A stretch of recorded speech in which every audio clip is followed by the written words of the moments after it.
BJP ক্ষমতায় আসতে চলেছে এবং বিজেপি ক্ষমতায় আসার পরে বিজেপির পতাকা ঝান্ডা ধরেও কিন্তু বাঁচবেন না। উত্তরপ্রদেশে ট্রিটমেন্ট হবে, পুরো এনকাউন্টার হবে। গুন্ডাদের উদ্দেশ্যে হুঁশিয়ারি বিজেপি রাজ্য সভাপতি সুকান্ত মজুমদারের।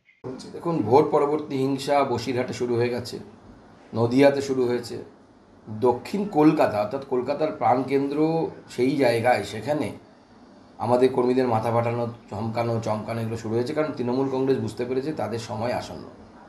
আমি কিন্তু পরিষ্কার এই গুন্ডা মস্তানদের বলে দিতে চাই যে বিজেপি ক্ষমতায় আসছে এবং বিজেপি ক্ষমতায় আসার পর বিজেপির কোনো নেতাকে ধরে, বিজেপির পতাকা ধরে, ঝান্ডা ধরে বিজেপিতে আসলে পরেও কিন্তু বাঁচবেন না। উত্তরপ্রদেশ ট্রিটমেন্ট হবে, পুরো এনকাউন্টার হবে। চলতি লোকসভা নির্বাচনে সপ্তম দফার ভোট গ্রহণ শেষ হয়েছে গত শনিবার, যার পরে বিভিন্ন সমীক্ষা সংস্থাগুলি শনিবার রাতেই তাদের সমীক্ষা পেশ করে। বেশিরভাগ সমীক্ষাকরক সংস্থাগুলি তারা পেশ করে সমীক্ষায় রাজ্যে নির্বাচনী ফলাফলে বিজেপির ভালো ফল করার সম্ভাবনার দিকে ইঙ্গিত দিয়েছে। এই সম্ভাবনার তথ্য পেশ করেছে। বুধবার সমীক্ষার রিপোর্ট প্রকাশ পরবর্তী রবিবার বালুরঘাটে সংবাদ মাধ্যমের মুখোমুখি হয়ে বিজেপি রাজ্য সভাপতি সুকান্ত মজুমদার বলেন, মোদী যে ক্ষমতায় আসবেন তা নিয়ে কোনো দ্বিমত নেই। এমনকি বিরোধী দলের নেতারা তারাও জানে। সেই জন্য তো ১ তারিখে ইন্ডি জোট বৈঠকে মমতা বন্দ্যোপাধ্যায় গেলেন না। তিনি বলেন, লালকেল্লায় মোদিজির হাতে তিরঙ্গা উঠবে। তবে বঙ্গে ৩০ আসনে জয়ী যে বিজেপির টার্গেট তা উল্লেখ করে সুকান্ত মজুমদার বলেন, আমাদের টার্গেট ৩০-এ ৩০ পর্যন্ত যতক্ষণ না পৌঁছাচ্ছি ততক্ষণ আমাদের লড়াই চলবে। ৩০ পেরোলে তবে আমরা ধরে নেব যে আমরা জিতেছি। এনডি জোটের পিন্ডি চটকে গেছে, ওই জোট আর চলবে না।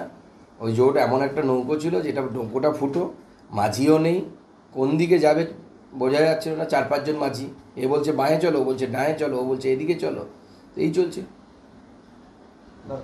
না, দেখুন, মোদিজি ক্ষমতায় আসবে এটা নিয়ে কারো কোনো দ্বিমত নেই। এমনকি আমাদের অপোজিশন পার্টির যারা লিডার তারাও জানে মোদিজি আসবে। সেজন্য তো ১ তারিখে মমতা বন্দ্যোপাধ্যায় ইন্ডি জোটের বৈঠকে গেলেন না। কেন গেলেন না? কারণ উনিও জানেন বৃদ্ধাশ্রম, পণ্ডশ্রম করে কোনো লাভ নেই। মোদিই আসছে, মোদির বিকল্প কিছু নেই। মোদিজি আসছেন এবং মোদিজি আগামী দিনে ভারতবর্ষের প্রধানমন্ত্রী হিসেবে শপথ নিতে চলেছেন। লাল কেল্লায় মোদিজির হাতে তিরঙ্গা উঠবে।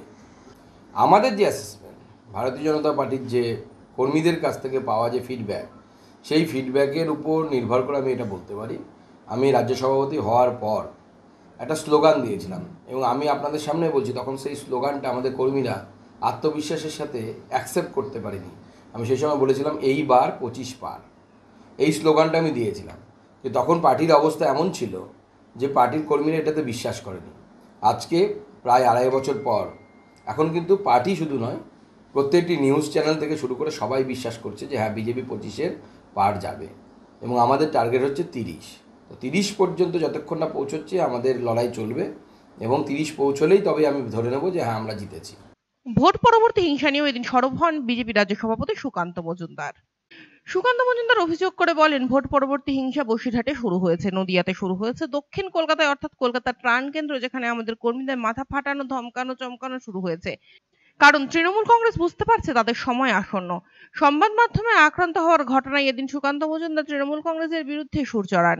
ভোট পরবর্তী 15 দিন রাজ্যে কেন্দ্র বাহিনী থাকা নিয়ে নির্বাচন কমিশনের সিদ্ধান্তে সুকান্ত মজুমদার সন্তোষ প্রকাশ করলেও কেন্দ্র বাহিনীকে সক্রিয় রাখার দাবি জানিয়েছেন তিনি। সুকান্ত মজুমদারের বক্তব্য, আমরা চাইব কেন্দ্র বাহিনী যেন থানায় না বসে থাকে। আমরা আবেদন জানিয়েছিলাম যেন কমসে কম 1 মাস রাখা হয়। তো যাই হোক, 15 দিন নির্বাচন কমিশন তা দিয়েছে। আমরা মোটামুটি খুশি এবং আমরা চাইবো যে এই কেন্দ্রীয় বাহিনী যেন থানায় না বসে থাকে। এসপিদের হাতে থাকলে পরে কিন্তু মিসইউজ হবে, কোনো কাজে আসবে না, মারামারি হয়ে যাবে, মরে যাবে লোক, তারপরে কেন্দ্রীয় বাহিনীকে সেখানে পাঠাবে। নিরপেক্ষভাবে কাজ করুক, এরকম লোকেদের হাতে থাকুক।